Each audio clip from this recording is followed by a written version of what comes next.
Hello and welcome to the Real Screeners. My name is Beto and this is my co-host Lenny, and we are back to give you our real take on WandaVision. We've been waiting so long for a Marvel movie. Finally, I mean, Black Widow has been delayed, twice already? At least twice anyway. But here we are, and we have seen the first 2 episodes of WandaVision on Disney Plus. Yes. And pleasantly surprised, right? I wouldn't say I was surprised. I mean, it's an MCU property, but of course, there's more to it than meets the eye, right? So I guess that's a surprise part. Yeah, but no, I thoroughly enjoyed it. Obviously, I didn't grow up in the 50s, but I have watched some throwbacks, especially when I was a child. I Love Lucy. You had mentioned to me earlier about I Love Lucy.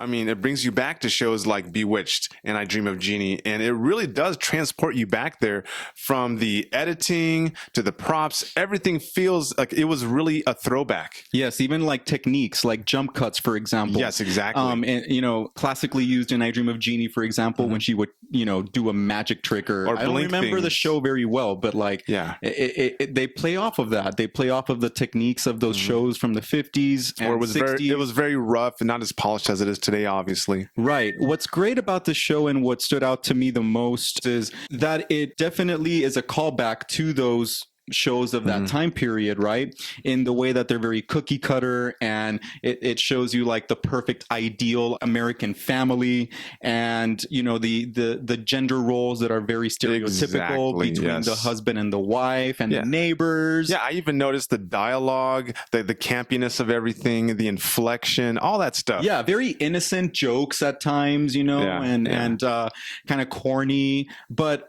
smart at the same time. It never felt like I was watching a show that was not well written, right? That it was trying to be, right? Like one of those shows. And then at the same time, it broke those conventions. It broke those tropes, right? Yeah, and it reminds you guys that this is still an MCU movie based in present day. And I don't want to give anything away, but you can tell that there's something sinister brewing behind the scenes in this show for sure, and that is intriguing. Yeah, it definitely also has some like Twilight Zone, maybe X-Files vibes to it. Oh yeah, that's right. Yeah, that's the show kind of takes like an eerie, dark turn, and you really don't understand quite what's going on.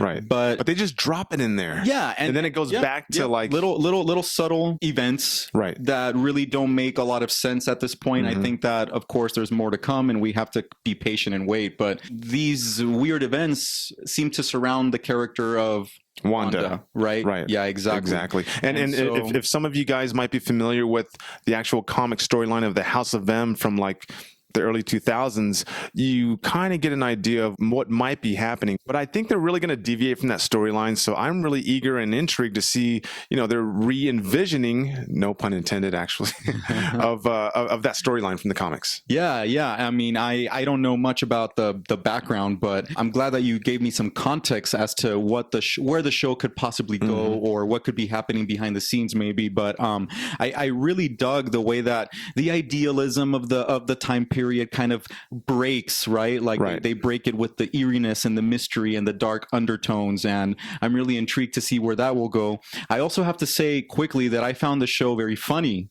Especially the second episode, we were laughing. Oh, we sure were. Yeah, there were some good. There's like a magic show, especially. Right. And it's interesting because the show can get a little racy, racier than the typical show of the 50s, and it'll be bold with its jokes, and a couple innuendos, but nothing too strong though. No, not at all. Very enjoyable, and I think that it's a show that the entire family can enjoy. Really. Right. I mean, overall, guys, this is something I would highly recommend. Yeah. And I we haven't even talked about the characters, right? We haven't. The acting, Sorry, I went in a different direction, but oh no, that's okay. Yeah. So Paul Bettany, obviously he plays Vision, and I thought he was highly convincing as someone who doesn't quite fit in the time period, but he's trying his best, and so that adds a lot, obviously, to the humor. And then he kind of takes his character to a different area. I don't want to get too much into that, but that's pretty funny too. Well, Vision can't quite be Vision. Let's just put it that way. There you go. Yeah. And then Elizabeth Olsen as Wanda. aka Scarlet Witch. She does a good job.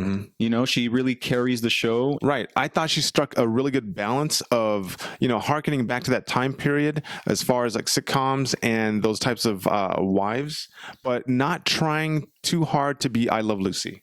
Not trying to be Lucille Ball. Right. Yeah. And I do want to quickly mention there was a co-star. Her name is Catherine Mann, and I think she's going to be one to watch in this show. Yes, as Agnes, right? She's the next door neighbor that comes and, you know, kind of befriends the Wanda character. And it's kind of like the buddy character. Right. She's a little two-faced, so I find that interesting. And I think this is going to really tie in and connect to some of the other properties, some of the other TV shows and movies in phase 4 of the MCU. And I have a theory that it might involve some newcomers, but I don't want to give that away. I really hope it goes in that direction. So now we're going to get into our real rating, right? And this is something that I think is kind of new to us, because when we've done TV show reviews, we usually wait until the end of the season.